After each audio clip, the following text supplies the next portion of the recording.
નમસ્કાર, નમસ્કાર, નમસ્કાર. વિદ્યાર્થી મિત્રો, સ્વાગત છે તમારું મેથ્સ એન્ડ ઇંગ્લિશ યુટ્યુબ ચેનલમાં.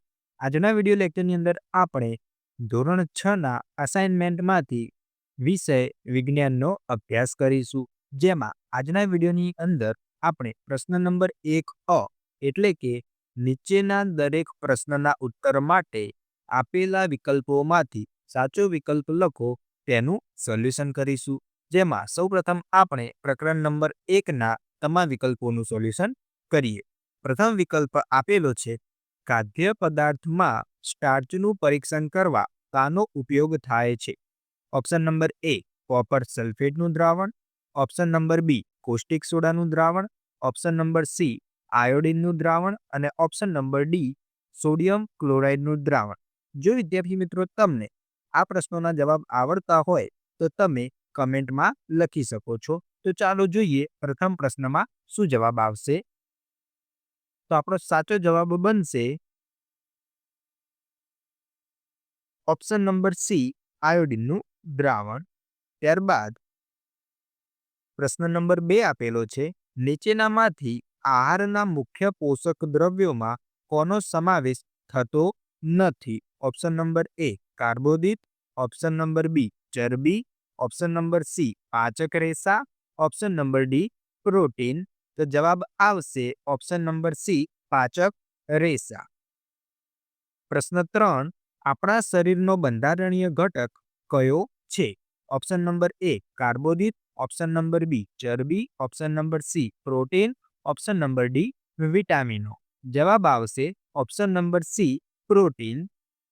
ચોથો પ્રશ્ન આપણે જોઈએ, નીચેના પૈકી કયા આહારમાંથી કાર્બોદિત વધુ પ્રમાણમાં મળે છે?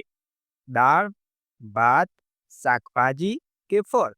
સાચો જવાબ છે ઓપ્શન નંબર બી ભાત. પ્રશ્ન 5, તેલી પદાર્થોમાંથી આહારનો કયો ઘટક મળે છે?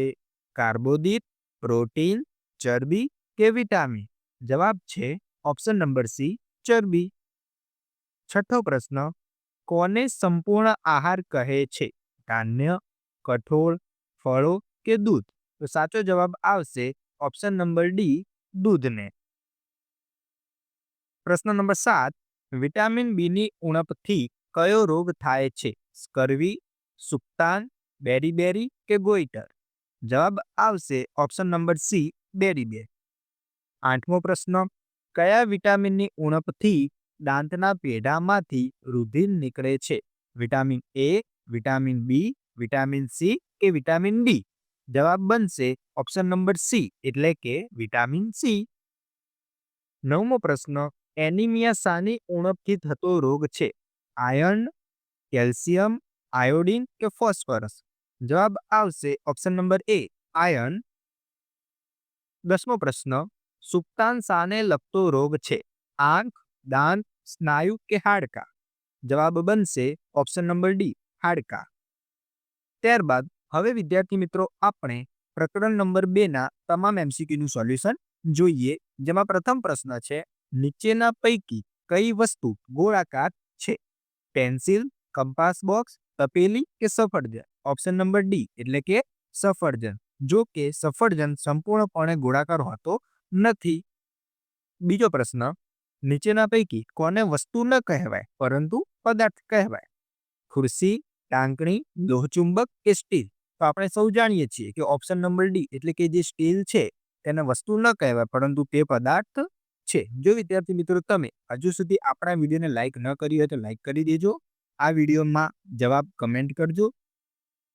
ત્રીજો પ્રશ્ન, નીચેના પૈકી કઈ વસ્તુ લાકડાની બનેલી હોતી નથી? ખુરશી, ટેબલ, તપેલી કે હળ? જવાબ બનશે ઓપ્શન નંબર સી તપેલી. ચોથો પ્રશ્ન, નીચેના પૈકી કઈ વસ્તુ લોખંડની બનેલી હોય છે? બોલપેન, સાણસી, દફતર કે ચશ્મા? જવાબ બનશે ઓપ્શન બી સાણસી. પાંચમો પ્રશ્ન, નીચેના પૈકી કઈ વસ્તુ ચામડાની બનેલી હોય છે? મોજા, સ્લીપર, પટ્ટો કે ગાડીનું ટાયર? જવાબ બનશે ઓપ્શન સી પટ્ટો. છઠ્ઠો પ્રશ્ન જોઈએ, નીચેના પૈકી કયો પદાર્થ પાણી પર તરે છે? લોખંડ, કાચ, બરફ કે રેતી? તો જવાબ બનશે ઓપ્શન સી બરફ. ત્યારબાદ સાતમો પ્રશ્ન, નીચેના પૈકી કયું પ્રવાહી પાણીમાં મિશ્રિત થઈ જાય છે? વિનેગર, કેરોસીન, કોપરેલ કે તેલ? જવાબ બનશે ઓપ્શન એ વિનેગર. ત્યારબાદ હવે વિદ્યાર્થી મિત્રો આપણે પ્રકરણ 3ના MCQ જોઈએ. જેમાં પ્રથમ પ્રશ્ન છે, અનાજમાંથી કાંકરા દૂર કરવા કઈ પદ્ધતિનો ઉપયોગ થાય છે? વીણવું, ઉપણવું, છડવું કે ચાળવું? જવાબ બનશે ઓપ્શન નંબર એ એટલે કે વીણવું. પ્રશ્ન 2, અનાજમાંથી ફોતરા દૂર કરવા માટે કઈ પદ્ધતિ વપરાય છે? વીણવું, ઉપણવું, ચાળવું કે છડવું? જવાબ બનશે ઓપ્શન નંબર બી ઉપણવું. પ્રશ્ન 3, ચોખાના દાણાને ડુંડામાંથી અલગ કરવાની કઈ પદ્ધતિ છે? ચાળવું, વીણવું, ઉપણવું કે છડવું? જવાબ આવશે ઓપ્શન ડી છડવું. પ્રશ્ન 4, ઘઉંના લોટમાંથી થૂલું દૂર કરવા માટે કયું સાધન વપરાય છે? સુપડું, ચાળણી, ગરણી કે પૃથ્થકરણ ગરણી? જવાબ બનશે ઓપ્શન બી ચાળણી. પ્રશ્ન 5, અનાજ ઉપણવા માટે કયું સાધન વપરાય છે? સુપડું, ચાળણી, ગરણી કે પૃથ્થકરણ ગરણી? જવાબ બનશે ઓપ્શન એ સુપડું. પ્રશ્ન 6, એકબીજામાં ન ભળી શકે તેવા બે પ્રવાહીઓનું મિશ્રણ નીચેના પૈકી કયું છે? પાણી અને આલ્કોહોલ, પાણી અને કેરોસીન, કેરોસીન અને પેટ્રોલ કે પાણી અને દૂધ? જવાબ આવશે ઓપ્શન નંબર બી પાણી અને કેરોસીન. પ્રશ્ન 7, મીઠાના દ્રાવણમાંથી મીઠું મેળવવા કઈ પદ્ધતિ વપરાય છે? ગારણ, નિતારણ, બાષ્પીભવન કે ઘનીભવન? જવાબ આવશે ઓપ્શન સી બાષ્પીભવન. ત્યારબાદ હવે વિદ્યાર્થી મિત્રો આપણે પ્રકરણ નંબર 4ના MCQ જોઈએ. જેમાં પ્રથમ છે, વનસ્પતિ દ્વારા થતી પ્રકાશ સંશ્લેષણની ક્રિયામાં શાની જરૂર નથી? સૂર્યપ્રકાશ, હરિત દ્રવ્ય, ઓક્સિજન કે કાર્બન ડાયોક્સાઇડ? જવાબ આવશે ઓપ્શન સી ઓક્સિજન. પ્રશ્ન 2, નીચેના પૈકી કઈ છોડ પ્રકારની વનસ્પતિ છે? તુલસી, પીપળ, આસોપાલવ કે લીંબુડી? જવાબ ઓપ્શન એ તુલસી. ત્રીજો પ્રશ્ન, નીચેના પૈકી શું પ્રકારની વનસ્પતિ કઈ છે? લીમડો, જાસૂદ, મકાઈ કે આસોપાલવ? જવાબ આવશે ઓપ્શન બી જાસૂદ. પ્રશ્ન 4, કરેણ કયા પ્રકારની વનસ્પતિ છે? છોડ, વેલો, વૃક્ષ કે ક્ષુપ? જવાબ ઓપ્શન ડી ક્ષુપ. પાંચમો પ્રશ્ન, લીમડો કયા પ્રકારની વનસ્પતિ છે? છોડ, ક્ષુપ, વૃક્ષ કે વેલો? જવાબ આવશે ઓપ્શન સી વૃક્ષ. છઠ્ઠો પ્રશ્ન, કઈ વનસ્પતિનું આયુષ્ય ઘણું લાંબુ હોય છે? આંબો, જાસૂદ, વડ કે એરંડો? જવાબ ઓપ્શન સી વડ. સાતમો પ્રશ્ન, કઈ વનસ્પતિના પર્ણમાં સમાંતર શિરાવિન્યાસ હોય છે? મકાઈ, આંબો, જાસૂદ કે પીપળા? જવાબ ઓપ્શન એ મકાઈ. આઠમો પ્રશ્ન, કઈ વનસ્પતિ સોટીમય મૂળ ધરાવે છે? મકાઈ, વાંસ, લીમડો કે શેરડી? જવાબ ઓપ્શન સી લીમડો. નવમો પ્રશ્ન, પુષ્પનું કળી અવસ્થામાં રક્ષણ કોણ કરે છે? દલપત્ર, વજ્રપત્ર, પુંકેસર કે સ્ત્રીકેસર? જવાબ ઓપ્શન બી વજ્રપત્ર. 10મો પ્રશ્ન, પુષ્પનો કયો ભાગ પરાગનયન માટે કીટકોને આકર્ષવાનું કાર્ય કરે છે? પુંકેસર, સ્ત્રીકેસર, દલપત્ર કે વજ્રપત્ર? જવાબ ઓપ્શન સી દલપત્ર. ત્યારબાદ હવે આપણે પ્રકરણ નંબર 5ના MCQ જોઈએ. જેમાં પ્રથમ પ્રશ્ન છે, કયા સાંધા આગળથી અવયવનું હલનચલન બધી દિશામાં થઈ શકે છે? મિજાગ્રા સાંધો, ખલદસ્તા સાંધો, અચલ સાંધો કે ઉખડી સાંધો? જવાબ બનશે ઓપ્શન બી ખલદસ્તા સાંધો. ત્યારબાદ બીજો પ્રશ્ન, ગરદન અને શીર્ષના જોડાણ આગળ બનતો સાંધો કયા પ્રકારનો છે?